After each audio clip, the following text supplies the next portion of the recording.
ഒരിക്കലും ഒരു വ്യക്തിവൈരാഗ്യമല്ല അത്. നമുക്കറിയാം, ഒരു വ്യക്തിയെ മാത്രമല്ല, ഒരു കറുത്ത നിറമുള്ള ഒരു നൃത്ത സമൂഹത്തെയാണ് അവര് അത് ആക്ഷേപിച്ചിരിക്കുന്നത്.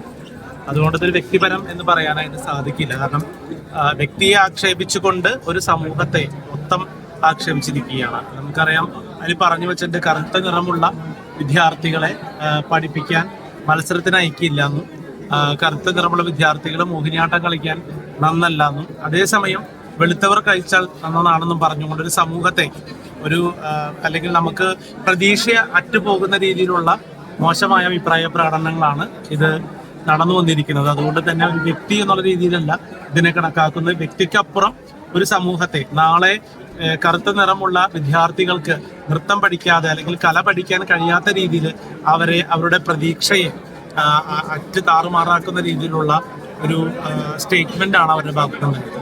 ശരിക്കും നിങ്ങൾ ഒരു വ്യക്തിപരമായിട്ടുള്ള പ്രശ്നങ്ങളുണ്ട്. വ്യക്തിപരം എന്ന് വെച്ച് കഴിഞ്ഞാൽ വ്യക്തിപരമല്ലാതെ നമ്മൾ ഈ ഫീൽഡില് വ്യക്തി എന്നുള്ള രീതിയിൽ ആവുന്നത് എങ്ങനെയാന്ന് വെച്ച് കഴിഞ്ഞാൽ, ഞാൻ ഒരു മോഹിനിയാട്ട നർത്തകനാണ്.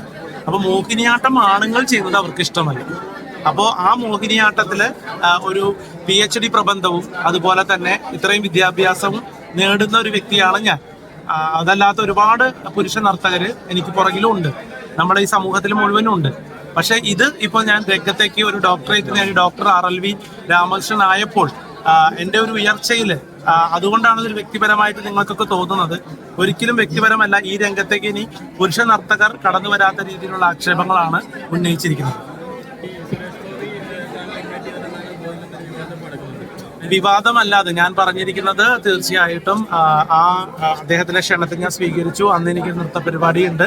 പിന്നെ ഞാൻ അദ്ദേഹത്തോട് ആവശ്യപ്പെട്ടത് എനിക്കൊരു സിനിമയിൽ അഭിനയിക്കുന്ന താല്പര്യമുണ്ട് എന്നാണ് പറഞ്ഞത്. അതിനെ ഇത്രയും മോശമായ രീതിയിൽ വളച്ചൊടിക്കുന്നത് ആരാണെന്ന് അറിയില്ല. ഞാൻ എൻ്റെ ആഗ്രഹമാണ് പറഞ്ഞത്. 2 കാര്യങ്ങളാണ് അദ്ദേഹത്തോട് ഞാൻ ആവശ്യപ്പെട്ടത്. ഒന്ന്, CCRTയുടെ സീനിയർ ഫെലോഷിപ്പ് മുടങ്ങി കിടക്കുന്നുണ്ടായിരുന്നു. അപ്പോൾ ഒരു ദേശീയ തലത്തിൽ അത് പറയുന്നതിന് വേണ്ടിയിട്ടാണ് അതൊന്ന് എത്രയും പെട്ടെന്ന് അനുവദിച്ച് തരണമെന്ന് പറഞ്ഞു. ആ ഫെലോഷിപ്പിന്റെ തുക, മുടങ്ങി കിടക്കുന്ന തുക തരണം എന്ന് പറഞ്ഞു. ഒന്ന്, പിന്നീട് പറഞ്ഞു നൃത്തത്തിന് നമുക്ക് അവസരങ്ങൾ ഉണ്ടാവും, അതോടൊപ്പം തന്നെ ഒരു ചാൻസ്, അതായത് ചേട്ടനോടൊപ്പം നിന്ന ഒരു സഹപ്രവർത്തകൻ അല്ലെങ്കിൽ ചേട്ടൻ്റെ കൂടെ അഭിനയിച്ച ഒരു നടൻ അല്ലെങ്കിൽ സഹപ്രവർത്തകൻ എന്ന നിലയിലാണ് അദ്ദേഹത്തോട് ഞാനത് ആവശ്യപ്പെട്ടത്. അതിനെ ഈ രീതിയിൽ എങ്ങനെ ആക്കുമെന്ന് ഞാൻ പ്രതീക്ഷിച്ചില്ല. തീർച്ചയായിട്ടും ഒട്ടനവധി പേര്, ഒരുപാട് പേര് നമ്മളെ പിന്തുണ അറിയിച്ചിട്ടുണ്ട്. കാരണം ഇതൊരു കേവലം ഒരു വ്യക്തിയുടെ കാര്യമല്ലാത്തത് കൊണ്ടാണ്. ഒരു വ്യക്തിയുടെ ആണെങ്കിൽ എനിക്ക് ഇത്രയും സപ്പോർട്ട് കിട്ടില്ല, അതെന്റെ പേഴ്സണൽ കാര്യം. പക്ഷെ ഒരു സമൂഹത്തിന്റെ മൊത്തം പ്രശ്നമായതുകൊണ്ടാണ് സമൂഹ മാധ്യമങ്ങളും എല്ലാവരും ഇത് ഒറ്റയടിക്ക് ഹൃദയത്തിലേറ്റിയത്.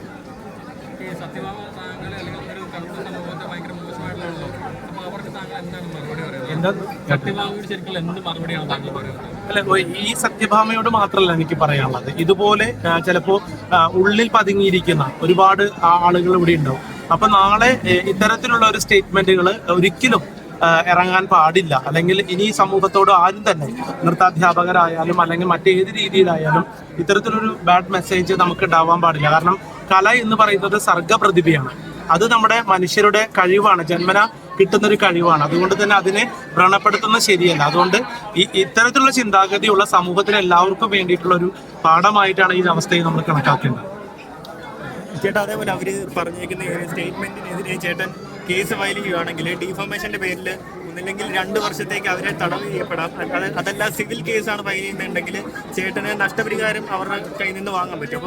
അപ്പോൾ ആ രീതിയിൽ ചേട്ടൻ കേസ് എന്നുള്ള രീതിയിൽ ഇതിനെ തീർച്ചയായും നമ്മൾ നിയമപരമായി നേരിടുമെന്ന് അന്ന് പറഞ്ഞിട്ടുണ്ട്. അതുപോലെ തന്നെ നിയമപരമായി തന്നെ നേരിടും.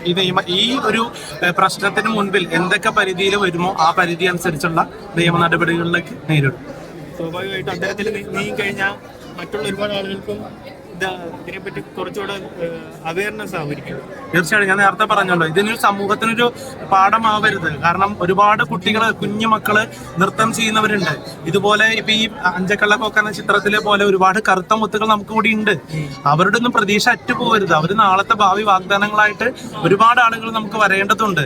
നൃത്തത്തിലായാലും സംഗീതത്തിലായാലും എല്ലാം അവർക്കൊക്കെ നമ്മൾ പ്രതീക്ഷയാണ് കൊടുക്കേണ്ടത്. നമുക്കറിയാം, ഇപ്പോൾ കൈകാൽ തളർന്നവര്, വീൽ ചെയറിൽ നൃത്തം ചെയ്യുന്നവരുണ്ട്. അതുപോലെ കാഴ്ച പരിമിതിയുള്ളവർ നൃത്തം ചെയ്തവരുണ്ട്, കേൾവി പരിമിതിയുള്ളവർ നൃത്തം ചെയ്യുന്നുണ്ട്. ഇവരൊക്കെ ഒരു ഭാഗത്തേക്ക് ഒതുക്കുന്ന രീതിയിൽ സൗന്ദര്യമുള്ളവർ മാത്രം അവിടെ നൃത്തം ചെയ്താൽ മതി എന്ന് പറയുന്നത് നമ്മുടെ സമൂഹത്തിന് ഒരു ബാഡ് മെസ്സേജാണ്.